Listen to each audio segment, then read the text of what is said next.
So hello, welcome to this training. This is going to be the only video you'll need for your New Year's self-actualization resolutions. 17 insights for rapid transformational change this year. So these insights are done from a mixture in no kind of particular order, but a mixture between maybe what you would call shallower insights. It doesn't mean that they're less important. It just means that you can take them a bit more at face value. But then there are insights in here which are more complex, more nuanced, and we'll dive into them, depending what is necessary in order to explain them. So the reason why I put this consciousness transformational model in here is because it's a nice little diagram, makes it a little bit more artistic, but also because this is the way that I have designed this training, basically. It's not only just supposed to give you cool insights that maybe I have, but it's also, hopefully, if it's done its job right, made for you to take these insights away, personalize them, process them to yourself so that these insights can not just be shared in a way where, hey, I have all this cool knowledge, aren't I cool?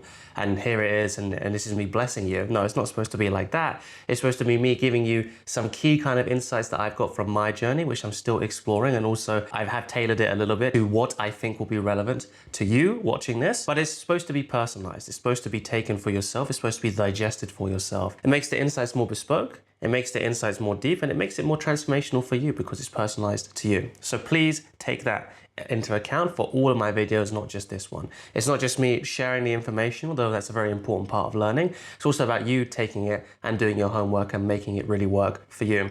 So first one, we start out very face value, seek novelty. So you see all the travel Instagrams talk about this.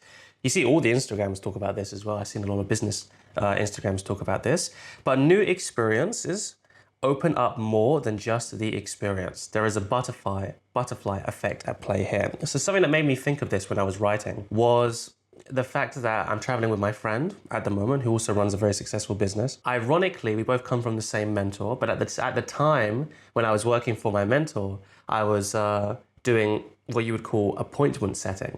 Now, appointment setting is like the first thing you kind of get into in this online business space because it's the most legwork. People always need appointment setters because there's such a high rinse rate, there's such a high replacement rate because there's so much work involved in it. And if I hadn't have done my job properly, and if I hadn't have invited this guy who I'm living with right now, then we never would have met. So a small mundane action, right? Because when you're appointment setting, you're just sending out loads of messages all the time. If I hadn't have done that, then I wouldn't be here traveling around with this person right now. And being with this person, or being with a good collection of friends who really see you and understand you, does more for your growth than 99% of things. No matter how many meta models you study, or how many lectures you go to, or how much action you put into whatever you're putting into, when it comes to deep, intimate, personal connections, there is not much better in terms of just existing and growing in a really, really organic way than that, right? And that's something that gets very, very overlooked on these kind of channels, which is why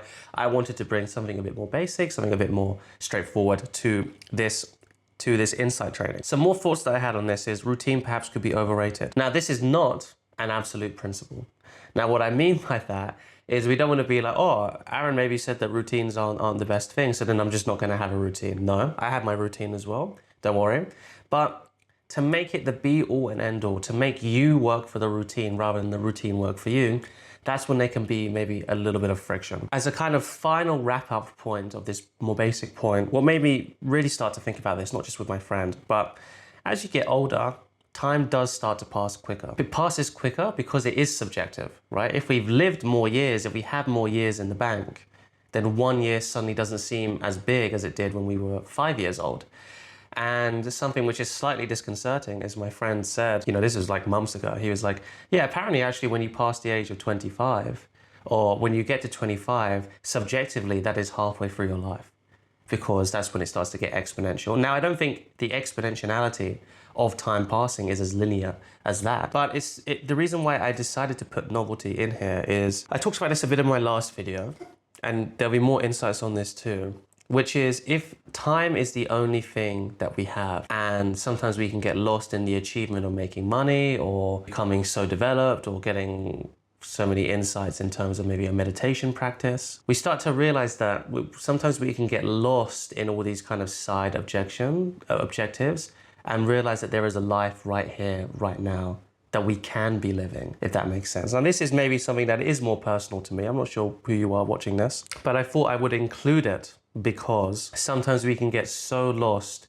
in doing our thing, in doing our routine, that we forget what is actually important, which is enjoying the time that we have. And novelty for me is a big trigger. Maybe for other people, novelty isn't a big trigger.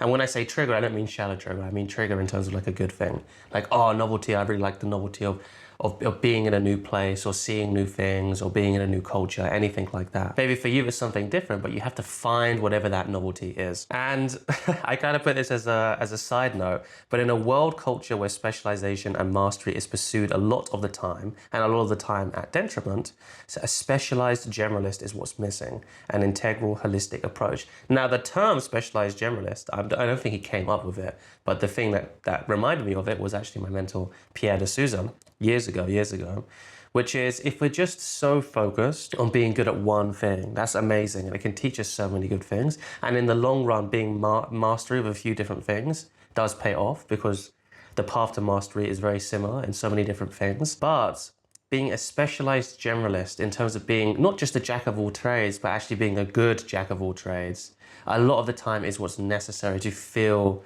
the certain roles that we need to fulfill in the world, especially in this new world where there's so much new stuff coming up. And there's something maybe which is a little bit less serious. We have much more time than we think. Variety is useful for those moments in the future we cannot predict. So moving on from that to, now I wanted to get into this big time.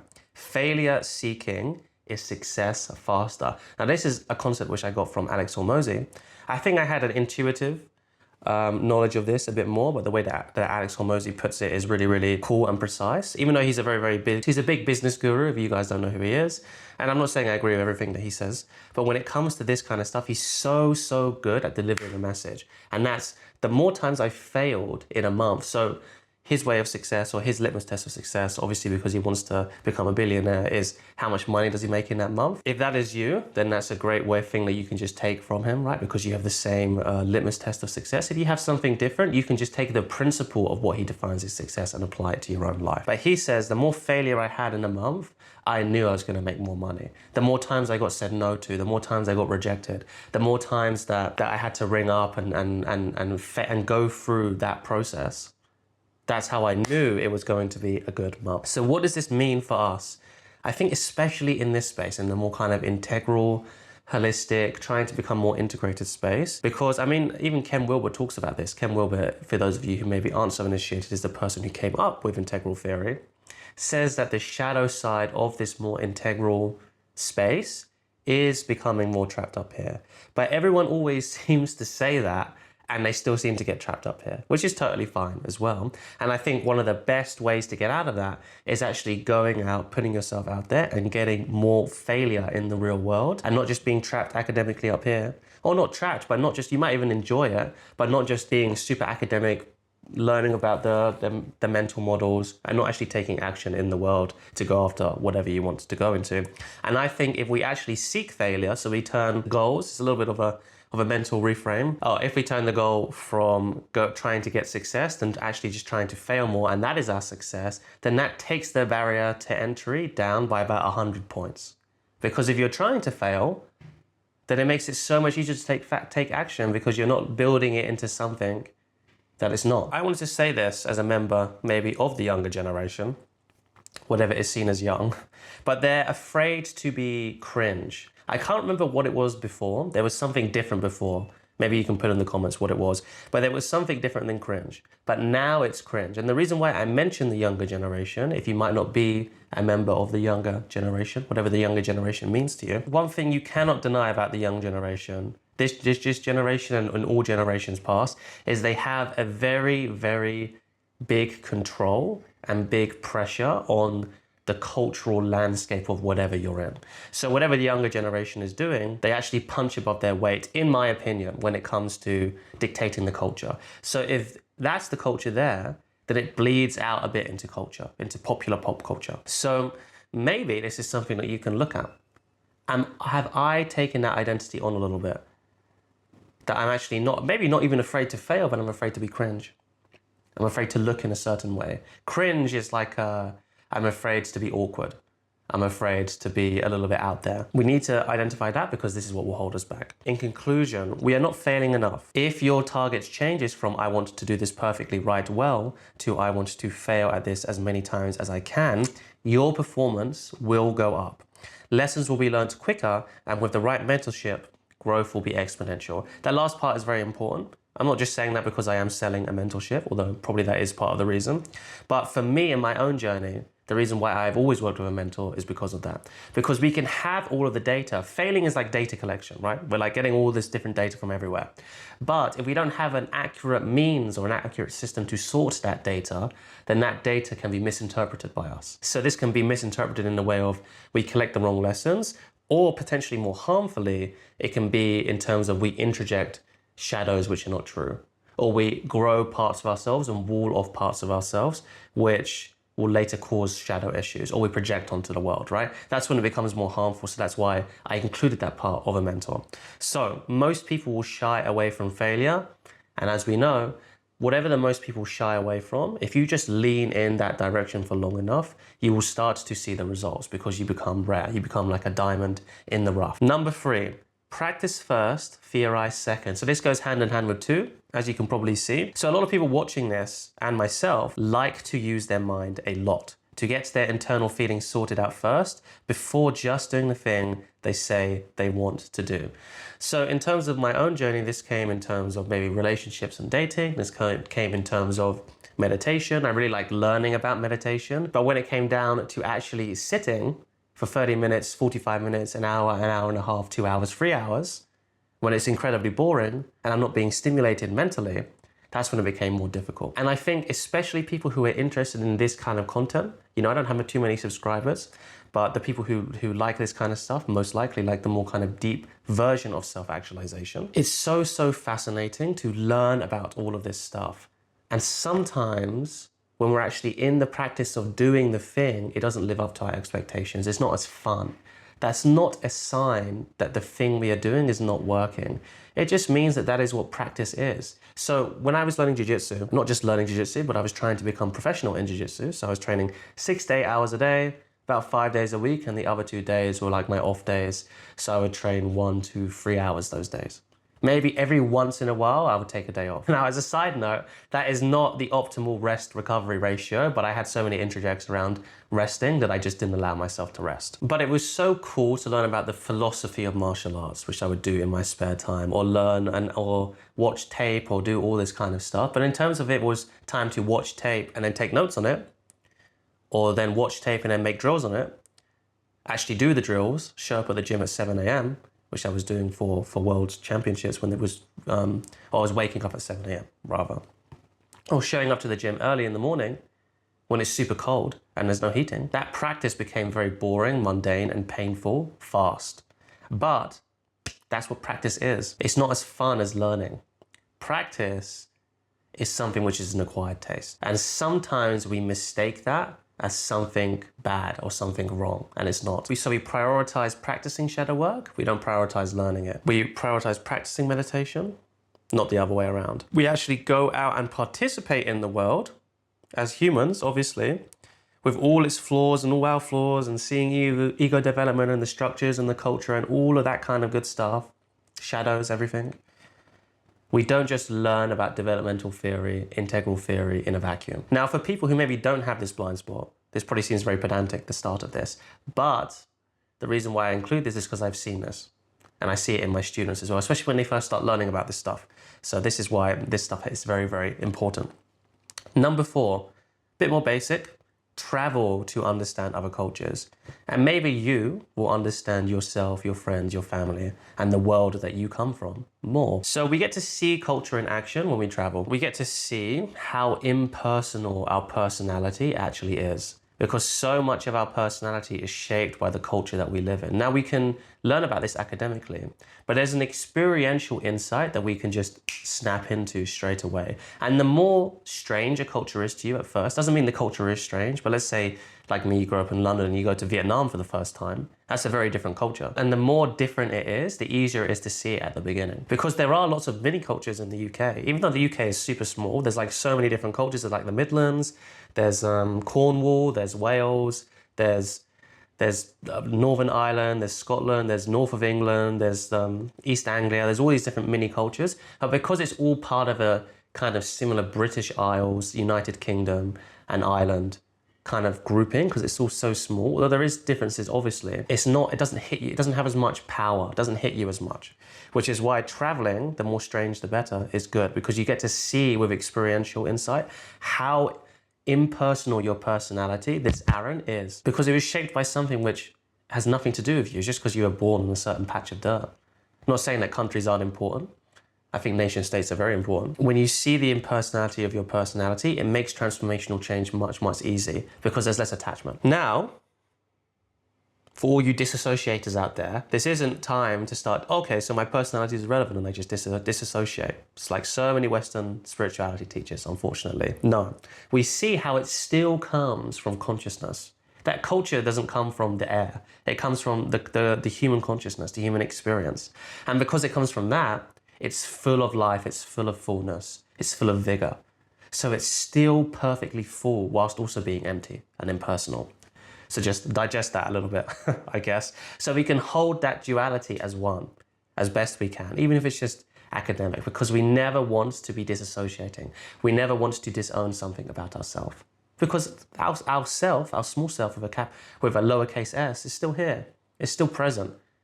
There's still Aaron here. So we need to work with that rather than against that. Easier at the beginning to do this traveling because you're not a part of that world to begin with. Then you can see how you can find your inner home everywhere, in everyone and everything. And also see how the culture you're a part of does not define you. And that kind of goes hand in hand, because when the culture you're a part of, you become less attached to. It doesn't mean it becomes less important, you just become less attached to. When the bonds between you and that become more flexible, you can find your home anywhere. So you can never really be a stranger. There might be certain like physical or cultural things where you're kind of always treated as a guest, but in terms of your subjective experience of it, you can be comfortable anywhere. And I think that's a win in all kind of areas. Discomfort is your greatest teacher. I got this framework from, again, my mentor, Pierre de Souza, Path of Most Resistance. And I believe that he was inspired by David Data when it comes to this. It's broken down into 3 types in this framework. Whatever is the most intimidating, whatever is the most boring, whatever is the most difficult. So those are the 3 matrices you can evaluate certain decisions by. And it's also a really clear framework. I use this unconsciously now. I don't really use it too much actively, but I use it unconsciously because a lot of the time when it's boring or intimidating or difficult, we can talk ourselves out of it. We are really good at convincing ourselves that this is not the path, this is not the way. But when you have this, suddenly you can't BS yourself as much. Now, you can never really BS yourself, but it means your academic reasonings and sounding really smart, they just kind of fall flat because you know you're avoiding something. So these 3 teachers will teach you some of your greatest lessons. It's okay to find things difficult. It's okay to find things boring. It's okay to find things intimidating. All of this stuff is okay. A lot of the time we get into self-actualization because we're trying to avoid all of that stuff. We want to build ourselves up so much and become so strong and so compassionate and so whatever that just life becomes easy, it just becomes a breeze. And it does do that, paradoxically. But if we're doing it for that reason, we're still operating out of fear. We're still operating out of aversion. Aversion is, I don't want to experience this. When we're operating out of aversion, we're coming from craving. We're coming from, I like this, I don't like this. I neither like this nor dislike this. And this is moving into some more dharmic stuff, which I'm sure we will get to in the rest of the video. Essentially, why you don't want to be moving from this is because when you're coming from this avoidance energy, you're actually giving nutriment to the hindrance. What that means is you are giving nourishment to the thing that is bothering you. AKA the thing that bothers you is the fact that life can be a bit challenging. And if you give more strength to that, even though paradoxically it seems like you're pushing it away, you're actually pulling it towards you, then that thing just becomes more and more difficult as time goes on. So these are all markers of the path, not markers of the wrong path. Number 6, discomfort is your greatest challenge, anchor, or sabotage, because most people don't know how to use it for a catalyst for growth. So don't do it, overdo it. The middle way, as always, the middle way is something propagated by Gautama Buddha. I'm not a Buddhist. I have to put this disclaimer on every single video, but I'm not a Buddhist, or it's complicated. I'm not trying to convert anyone, in case anyone's alarm bells are going off. I just find it a very helpful framework and philosophy in terms of explaining certain things, especially when it comes to how we're creating suffering for ourselves, which really is the goal of all self-actualization, whether people realize it or not. We're trying to just decrease the level of suffering we have in life. Not pain, but suffering. So I'm saying this mainly to Mr. Aaron himself when I was younger. It's always a good look when I think when you refer to yourself in third person. But I'm saying that to myself when I was younger.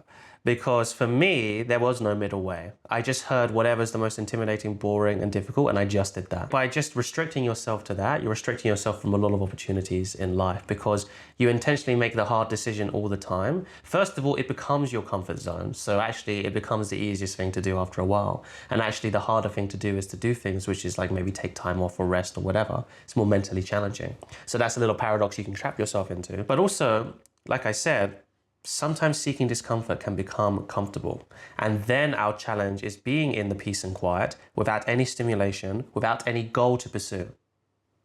Okay? Without any goal to pursue, if you just say that to yourself, is that causing any kind of disturbance? Because for a lot of people, a lot of my clients, I can think of one in particular, he's probably watching this and he probably knows exactly who I'm speaking to. But when it comes to that, if you cannot just exist in a space, even if it's just temporary without any goal to pursue, that's something to look at. That's a disturbance. It doesn't mean we give up goals, right? Don't let your projections or whatever I'm saying distort what I'm saying, okay? It doesn't mean we don't do that. It just means that can we take some time away from it?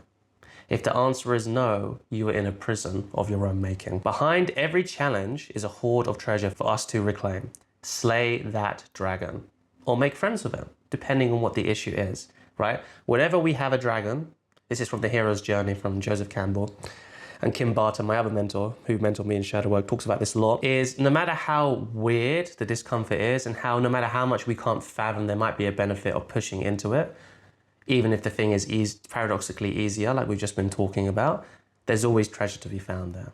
And when there's treasure to be found there, that's where transformation is. Number 7, everything is internal. Everything comes from us, from within us. We are co-creating the world around us. This is a very important distinction. We're not creating the world. The world is here whether we're here or not.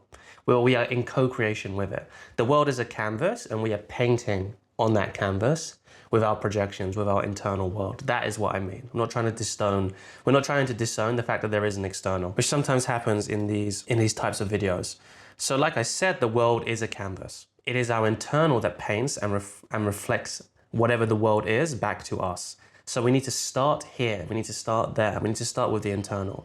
We need to clean up our inner world as much as possible, as that's how we can have the most complete, aligned and beautiful painting to see. So if you're in the business of disowning, of disassociating, what it basically means is you're disowning the fact that there is a canvas there.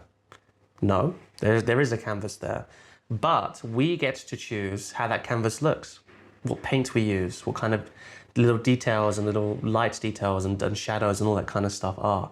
That's what our role is. That's what the internal world is. That's the role of internal work. And if you have shadows, then that can distort the canvas, how we're seeing it. We can maybe see murderers or serial killers or crimes or all this darkness and demons and stuff in maybe the shadows of the painting that aren't there because we're projecting them there. So that's why it's so important to do your shadow work, to do your homework, because the moment we get rid of that, is the moment we free up so much energy to stop obsessing about that detail in the painting and we can appreciate the big picture. And if you need some help about where to start, I have my free product, the most practical guide to shadow work on the internet.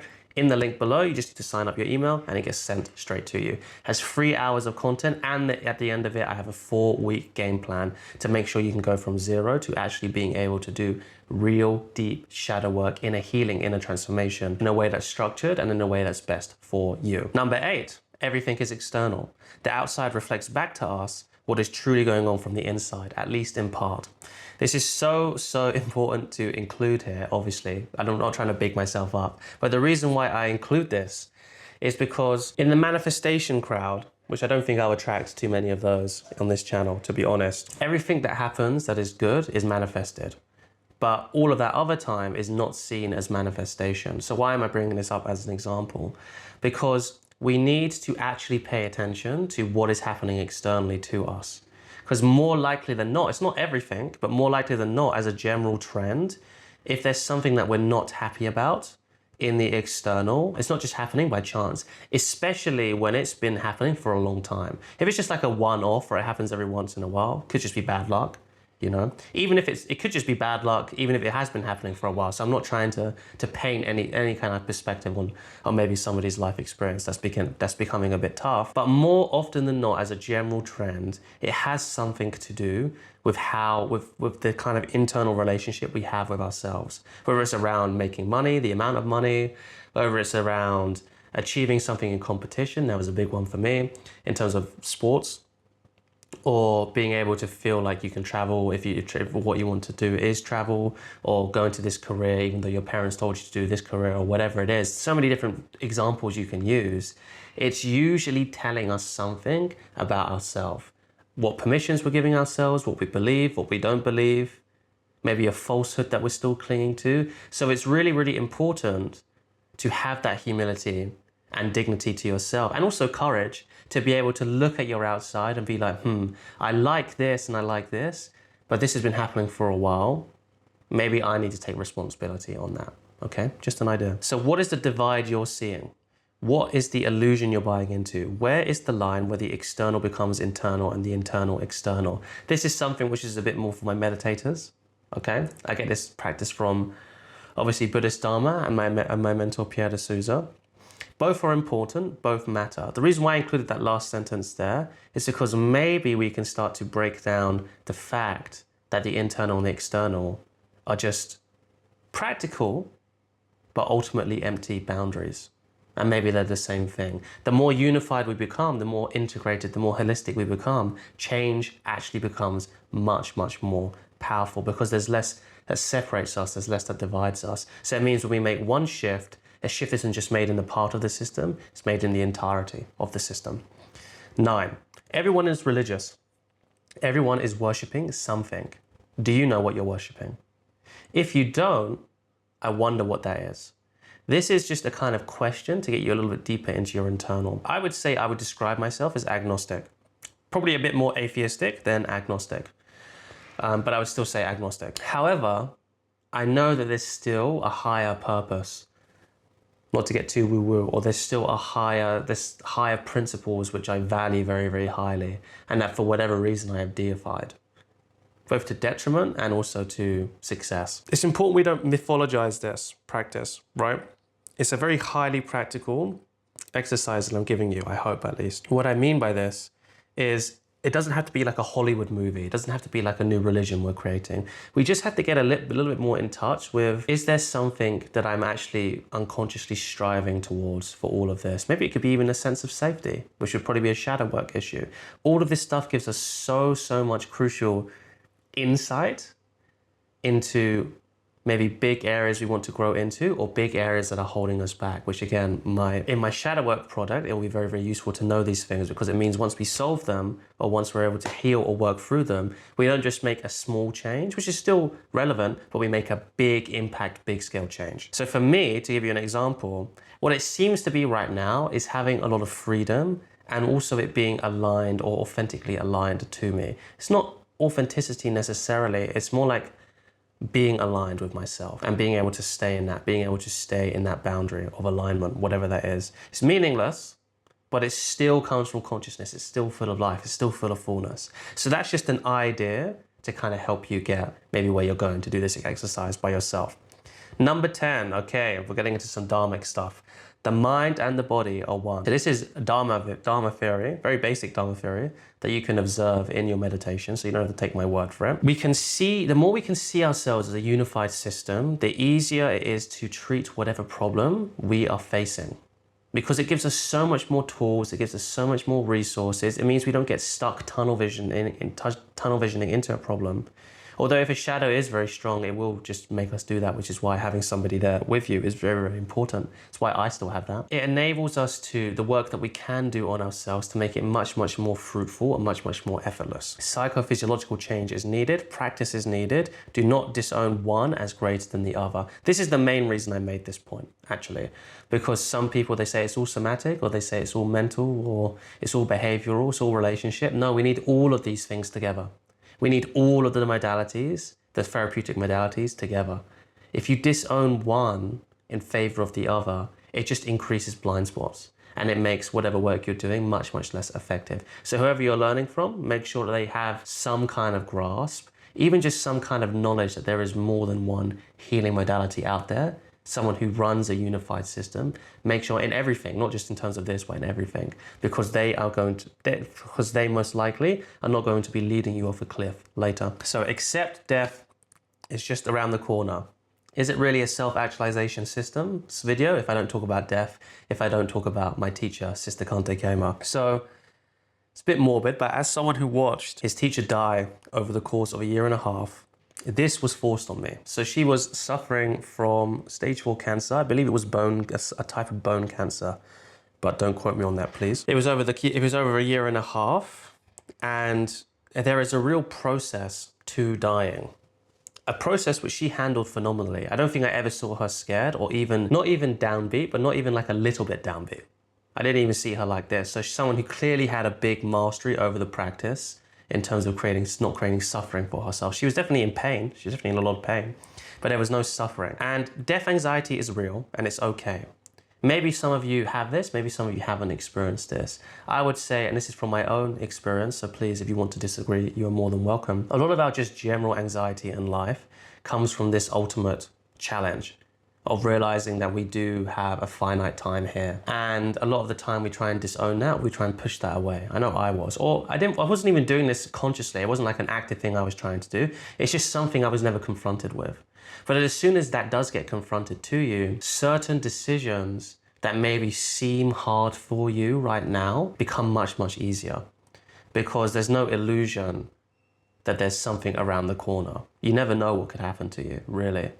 So you got to make sure you take those opportunities whilst you can. And if you take this perspective, this we're going to die perspective, so a nice cheery video for your January self-actualization realizations.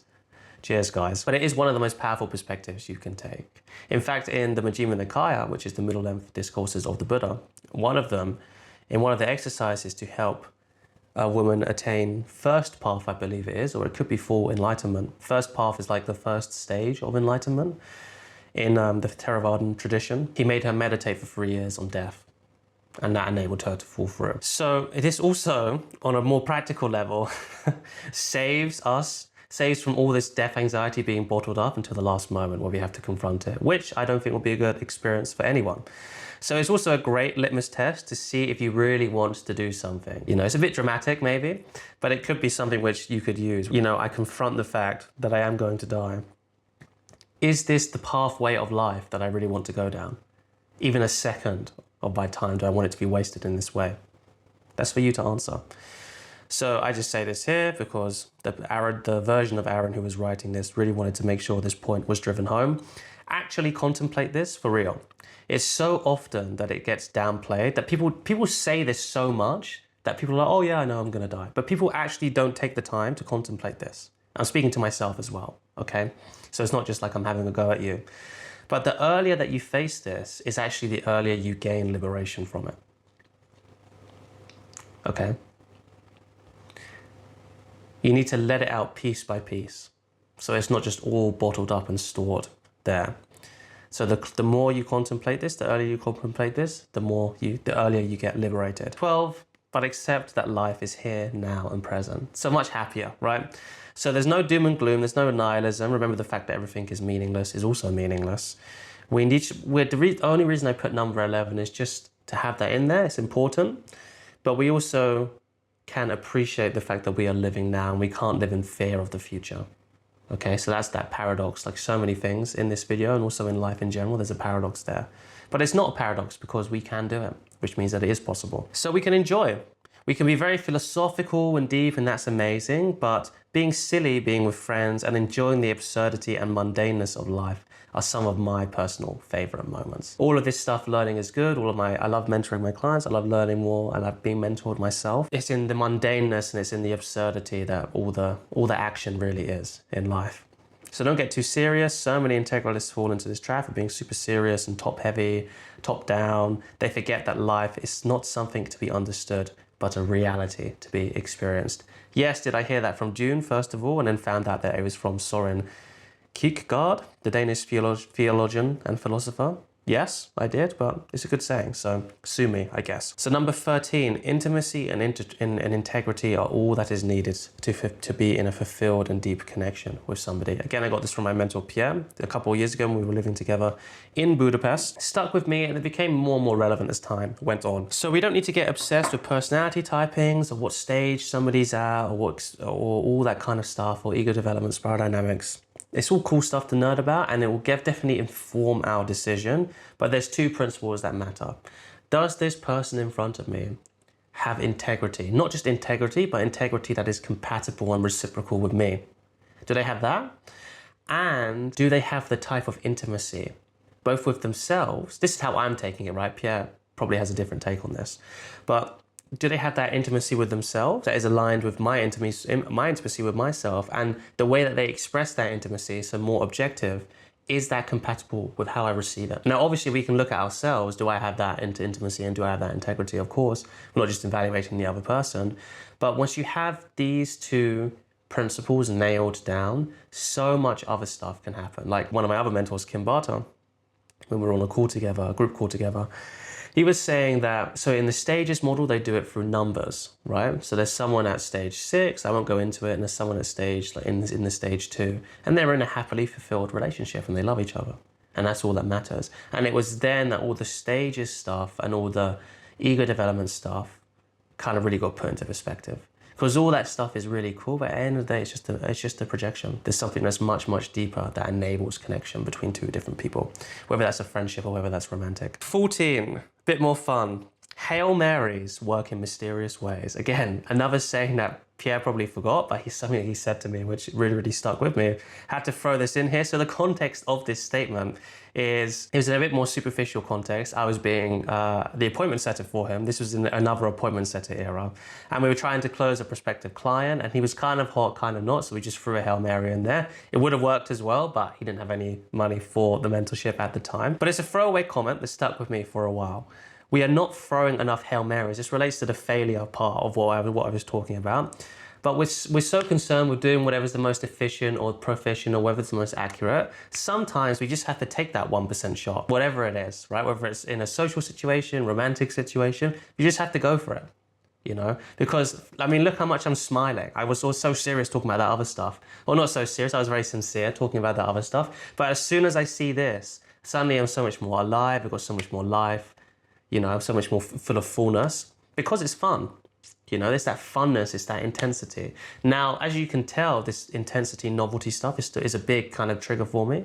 I kind of light up when I talk about it. Maybe for you, it's something different. So for Hail Marys, you don't have to do like a crazy Hail Mary shot, but it can be just putting yourself out there a little bit more, getting a bit more of that risk aversion depleted. And also, you never know, like I said, Hail Marys, they work in mysterious ways. There's so many times we can talk ourselves out of a situation. I can't tell you how many times I've talked myself out of a situation and I've just gone and thrown the Hail Mary and it's gone really well. It can also maybe be a blind spot, right? Not taking Hail Marys. And the blind spot, which I can see maybe is the most relevant, is we don't have to wait to take these actions, because you can maybe envision an idealized version of yourself who can take these Hail Marys. You're like, oh yeah, I'll just wait until I get to him. But not paradoxically actually, we are there already. We are already good enough. We can already do that thing. We don't have to wait for superhero Aaron to be able to be developed and into this lab that we're, you know, sitting for 2 hours a day and all that kind of stuff at home. No.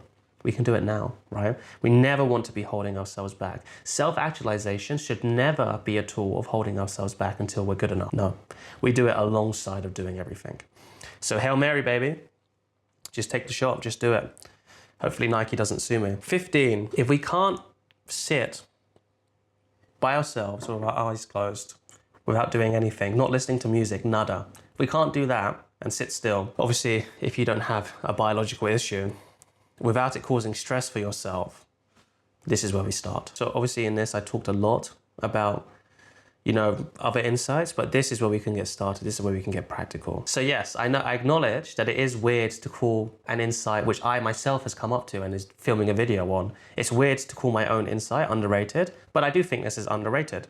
We need to bring back unstimulated, boring practice. There's so much to learn from this.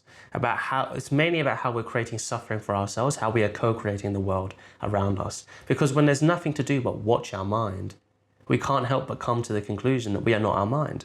And if we are not our mind, it makes so much mind-made problems fall off. It doesn't do the shadow work healing for us, but it does a very, very good job of decreasing suffering for ourselves, which is why I came up with the most practical guide to shadow work on the internet. It's a bold promise, but it's something that I'm sticking to because there's a lot of good meditation advice out there, but there's not so much of a step-by-step game plan and in-depth free program out there on shadow work. So much of it is just it's just a lead generation magnet without actually much, you know, actionable stuff. So I made it very actionable. I made it very in-depth. So it's not something, if this is your first time ever doing shadow work, it's a great place to start, but we need to make sure that we would do that piece by piece. It's very in-depth, it's very practical, it's very actionable, it's very practical. So if that's something which you want to go in for, then I have that in the link below. Number 16, once you see projections for what they are, you take things less personally, get triggered less, and find compassion even in the most testing of situations. Which, the reason why we want to be all those things is because we get triggered less, but we also seem to appear much more strong, much more stable, much more grounded in ourselves, you know, which is things that I think a lot of people want to appear more like, but we don't just appear like that, we actually feel more like that. So shadow work, again, like I just said, this is why we do shadow work. It's so important that we re-own our own projections, that we find our projections, we find where they're coming from, and then we re-own them. Because if we don't, we're giving so much of our empowerment away to the world. That's what projections do. We project our own power and our responsibility onto others, which means that we don't have it for ourselves. See, if we're getting triggered less, it makes life much, much more pleasant to exist in. It makes it much easier to connect with others. And now we're no longer using this energy we could otherwise elsewhere.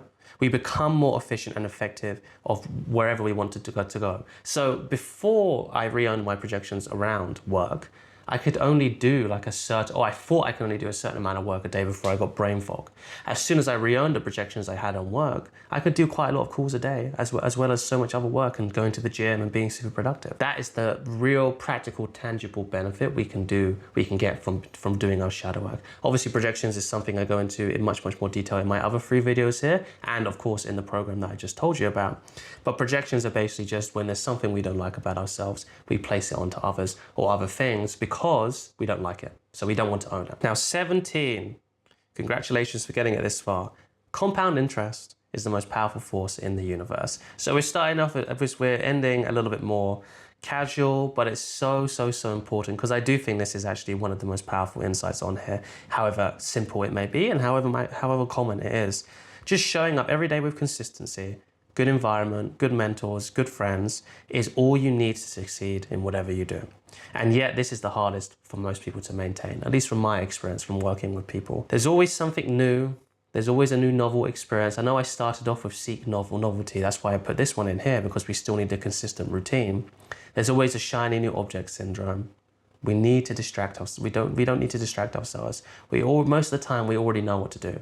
We already know who to call for help. We already know who we want to work with. We just need to pull that trigger, take that action, and just keep on showing up. That's why when people want to work with me one-on-one, I say, either you want to do this for a few months, or it's best for you to save your money and your time, because that's not how this kind of work that I do works. It's not in terms of results getting delivered, it's in terms of exponential results, compound results. We need to make sure that we have the right amount of time in order to really cement transformational change. Because these insights, if you just scroll up, are about transformational change. They're not about incremental change. They're not about small change. This is big stuff, right? And the big stuff is done in the small minutiae, as you would say. A French person probably really doesn't like my accent right now. So compound interest. If you can't follow through and complete the things that you're doing in life, this is the bottleneck of bottlenecks. I talked about this on the program actually with my live, because it's a live stream, and I really wanted to make sure the guys on the live stream got what I was talking about. If this is something which keeps on showing up consistently, this is the thing you need to start with. This is the thing you need to work on.